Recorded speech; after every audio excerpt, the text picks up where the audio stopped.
आदाब, सत श्री अकाल। मैं हूं अंशिका सिंह, आपकी अकाउंट्स टीचर। वेलकम करती हूँ आप सभी को हमारे चैनल विद्यार्थी प्रो लर्निंग प्लेटफॉर्म पे।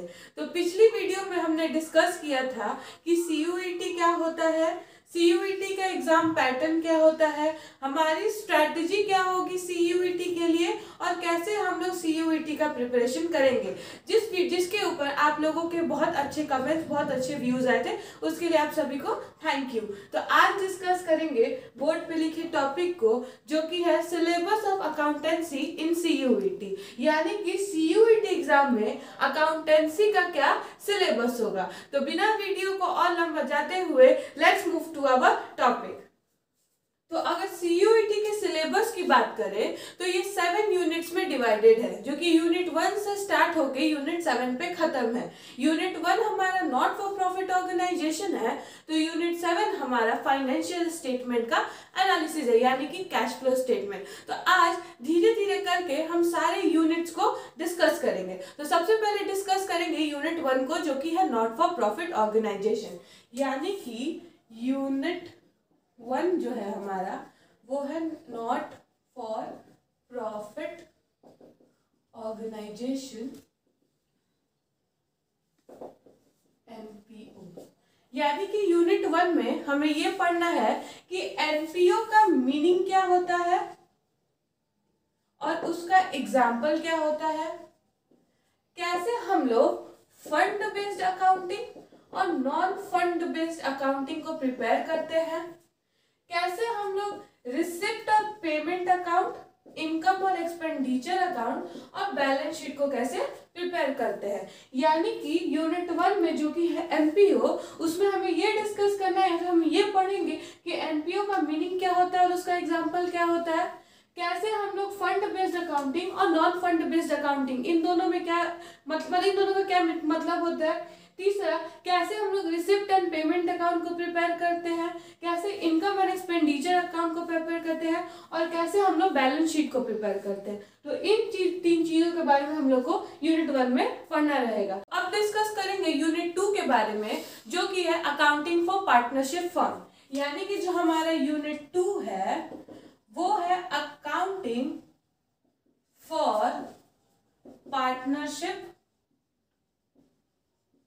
फर्म, जिसमें ये पढ़ेंगे कि जो पार्टनरशिप डीड होती है, पार्टनरशिप डीड, उसका मीनिंग और इंपॉर्टेंस क्या होता है, कैसे हम लोग फिक्स्ड कैपिटल और फ्लक्चुएटिंग कैपिटल को प्रिपेयर करते हैं, इसका मतलब क्या होता है, कैसे प्रॉफिट को डिवाइड करते हैं पार्टनर्स के अमंग में, और कैसे पीएल एप्रोप्रिएशन अकाउंट को प्रिपेयर करते हैं।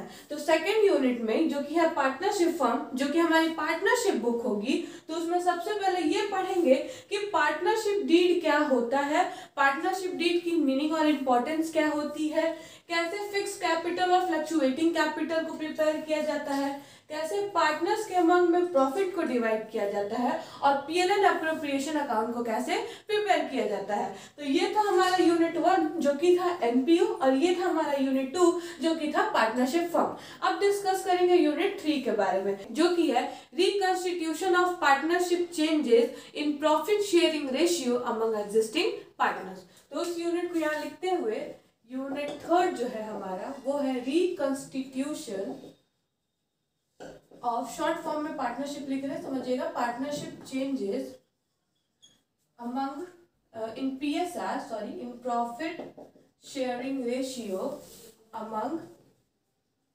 Existing partner. अब बोर्ड पे एक वर्ड दिख रहा होगा एग्जिस्टिंग पार्टनर, यानी वो पार्टनर जो भी पार्टनरशिप फर्म में है। यानी कि ये जो है वो एडमिशन ऑफ पार्टनर से लेके पार्टनर के रिटायरमेंट और डेथ तक का जो पूरा चैप्टर है उसको यूनिट 3 कवर करेगा। यानी कि यूनिट 3 में हम लोग ये पढ़ेंगे कि सैक्रिफाइसिंग रेशियो और गेनिंग रेशियो को कैसे कैलकुलेट किया जाता है, कैसे revaluation of assets and liabilities को प्रिपेयर किया जाता है, ऑफ एसेट्स एंड लायबिलिटीज को कैसे प्रिपेयर किया जाता है, और कैसे प्रॉफिट्स, एक्यूमुलेटेड प्रॉफिट्स और रिजर्व का ट्रीटमेंट करते हैं। तीसरा होगा कि हमें गुडविल जो कि है कि गुडविल को कैसे वैल्यू किया जाता है, कौन कौन से फैक्टर्स है जो गुडविल को अफेक्ट करते हैं, कैसे उसको वैल्यूएशन किया जाता है, इसके बारे में डिस्कस करना रहेगा।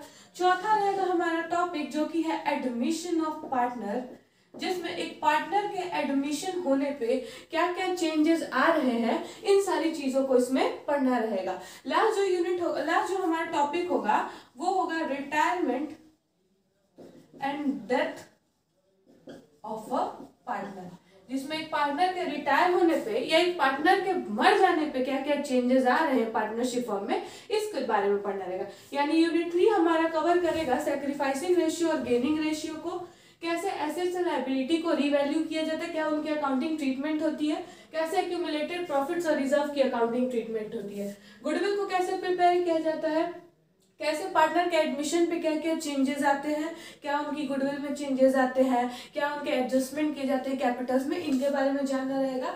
और लास्ट होगा हमारा retirement of death of a partner, यानी एक पार्टनर के रिटायर करने पे या एक पार्टनर के मर जाने पे क्या चेंजेस आ रहे हैं, उनके बारे में डिस्कस करना रहेगा। अब बात करेंगे यूनिट 4 के बारे में, जो कि है हमारा डिसोल्यूशन ऑफ पार्टनरशिप फर्म, यानी जब एक पार्टनरशिप बिजनेस पूरी तरीके से खत्म हो जाता है। यानी जो यूनिट 4 होगा वो हमारा होगा डिसोल्यूशन ऑफ पार्टनरशिप फर्म, यानी कि इसमें पढ़ना रहेगा कि डिसोल्यूशन का मीनिंग क्या होता है, कैसे अकाउंट का सेटलमेंट किया जाता है,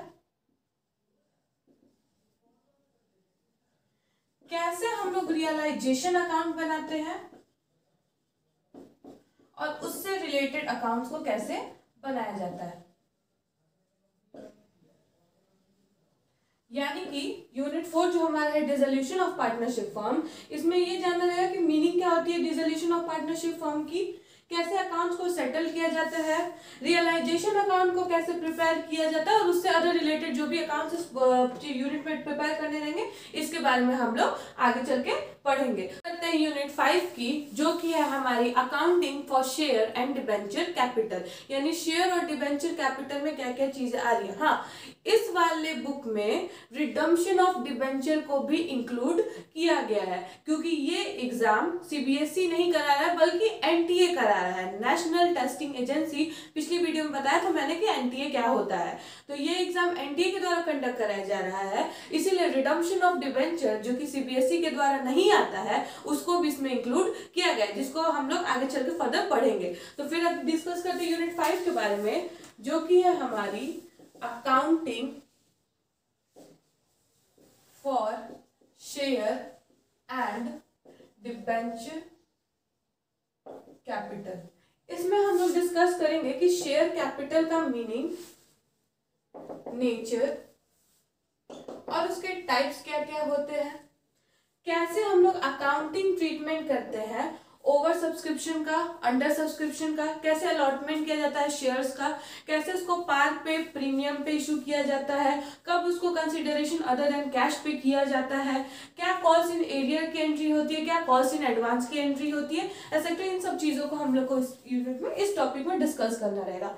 तीसरा है फोर्थ फीचर ऑफ शेयर, यानी कि शेयर के कैंसिल होने से लेके उसको री इशू तक करने का जो भी टॉपिक है, जो भी अकाउंटिंग एंट्रीज होगी, इसको इसमें पढ़ेंगे। वेंचर कैपिटल को कंपनी के बैलेंस शीट में दिखाएंगे,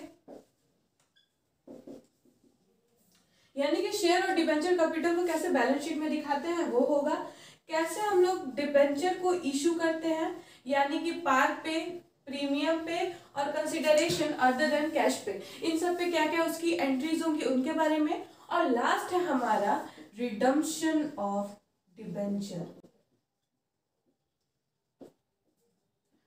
टर्म टू मंथ सीबीएसई के द्वारा ये काटा गया रहता है, लेकिन ये भी इसमें इंक्लूडेड है रिडम्पशन ऑफ डिबेंचर, इसके बारे में भी हम लोग आगे फर्दर पढ़ेंगे। लास्ट के 2 यूनिट को और डिस्कस करना है, जो कि हमारा यूनिट 6 और यूनिट 7। तो यूनिट 6 जो है हमारा वो है एनालिसिस ऑफ फाइनेंशियल स्टेटमेंट, यानी कि यूनिट 6 है हमारा एनालिसिस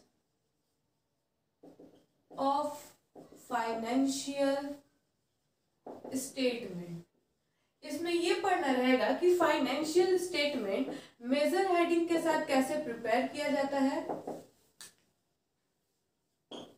फाइनेंशियल एनालिसिस की मीनिंग और इम्पोर्टेंस क्या होती है, कंपैरेटिव और कॉमन साइज स्टेटमेंट को कैसे बनाया जाता है, और लास्ट पढ़ना रहेगा हमें कि अकाउंटिंग रेशियोज क्या होते हैं, यानी कि liquid ratio, current ratio, solvency ratio, profitability ratio etcetera, इन सारे रेशियोज को इसमें पढ़ना रहेगा। इसमें पढ़ना रहेगा कंपैरेटिव और कॉमन साइज स्टेटमेंट क्या होता है, कैसे प्रिपेयर किया जाता है, फाइनेंशियल एनालिसिस क्या होती है, उसकी इंपॉर्टेंस क्या होती है, और फाइनेंशियल स्टेटमेंट को मेजर हेडिंग के साथ कैसे प्रिपेयर किया जाता है। अब बात करेंगे लास्ट यूनिट की, जो कि है हमारा statement of changes in financial position, यानी यूनिट 7 है हमारा statement of changes in financial position, यानी कि इसमें सिर्फ एक टॉपिक पढ़ना रहेगा जो कि है कैश फ्लो स्टेटमेंट, यानी कैश फ्लो स्टेटमेंट कैसे प्रिपेयर किया जाता है, उसका मतलब क्या होता है, इन सारी चीजों को हम लोग को लास्ट यूनिट में पढ़ना रहेगा। तो अब बात करते हैं कंप्यूटराइज अकाउंटिंग सिस्टम के बारे में। तो इसमें भी 4 यूनिट्स में ये डिवाइडेड है। यूनिट 1 जो होगा वो कंप्यूटराइज अकाउंटिंग सिस्टम का क्या कंसेप्ट और टाइप है उसको बताएगा, क्या उसके फीचर्स और क्या उसका स्ट्रक्चर है उसको बताएगा। दूसरे यूनिट में कैसे कंप्यूटराइज अकाउंटिंग सिस्टम को इंस्टॉल करने के स्टेप्स होते हैं उसे समझाया जाएगा, कैसे चार्ट्स ऑफ अकाउंट को प्रिपेयर किया जाएगा, कैसे कोडिफिकेशन और हायरार्की ऑफ अकाउंट्स हेड्स होंगे, कैसे डेटा एंट्री, डेटा वैलिडेशन और डेटा वेरिफिकेशन किया जाएगा, और उससे रिलेटेड एडजस्टिंग एंट्रीज क्या होंगी। जो यूनिट 4 होगा, जो यूनिट 3 है सॉरी, वो है कंसेप्ट ऑफ डीबीएमएस यानी डेटाबेस मैनेजमेंट सिस्टम, जिसमें कि डेटाबेस मैनेजर सिस्टम के टेबल्स कैसे बनते हैं, क्या क्या क्वेरीज होती हैं, क्या फॉर्म्स होते हैं, क्या रिपोर्ट्स होते हैं, कैसे डेटा को क्रिएट किया जाता है फॉर अकाउंटिंग के लिए। और जो यूनिट 4 है वो है इलेक्ट्रॉनिक स्प्रेडशीट के बारे में। तो इलेक्ट्रॉनिक स्प्रेडशीट क्या होता है, उसके फीचर्स क्या होते हैं, कैसे हम लोग इलेक्ट्रॉनिक स्प्रेडशीट को जनरेट करने के क्या एप्लीकेशंस होते हैं एक्सेट्रा, इन सारी चीज़ों को हम लोग यूनिट 4 तक यानी यूनिट 1 से लेकर unit 4 of computerise accounting system में पढ़ेंगे। इस किसी को डिटेल में CUET का सिलेबस चाहिए अकाउंट्स का, वो नीचे दिए गए डिस्क्रिप्शन बॉक्स के लिंक से उसे ले सकता है। That's all for today, hope you guys like it. और जाते जाते चैनल को लाइक शेयर सब्सक्राइब करना ना भूले और अपने वैल्यूएबल कमेंट्स को भी देना ना भूले। Thank you. और नीचे दिए गए बेल आइकन को भी प्रेस करना।